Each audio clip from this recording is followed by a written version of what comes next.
The woman at the centre of the impeachment case against South Korea's suspended president has told members of parliament that she's sorry. Choi Soon-sil has been in custody for 2 months but refused to leave jail to attend a parliamentary hearing on the case. Instead, MPs were allowed into her cell after the hearing. She's accused of colluding with President Park Geun-hye to pressure big companies into donating large sums of money to foundations she controlled. Craig Leeson has more from Seoul.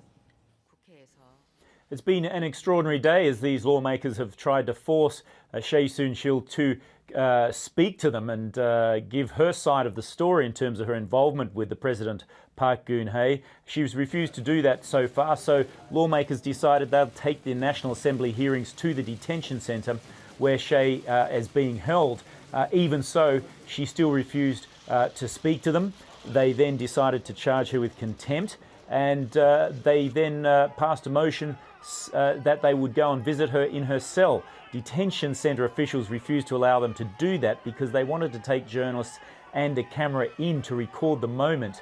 And several hours of negotiation then began between the lawmakers and detention centre officials.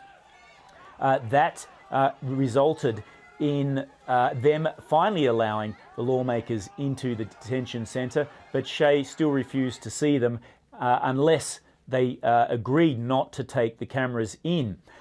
Under constitutional rights, we're told by lawyers that she has a right not to speak to these lawmakers. Article 61 of the Korean Constitution stipulates that the National Assembly has the right to investigate state affairs. However, there is hardly any legal basis to punish witnesses, including Choi Soon-sil, even if they refuse to attend parliamentary hearings.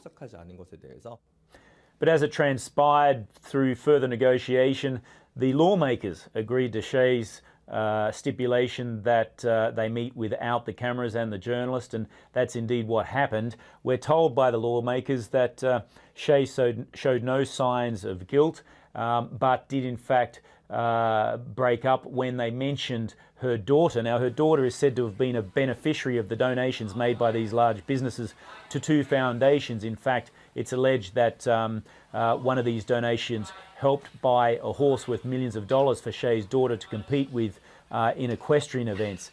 So the investigation will be ongoing. This week we're told that the Special Prosecution Office will raid the President's offices in search of further evidence of the collusion between Choi and President Park.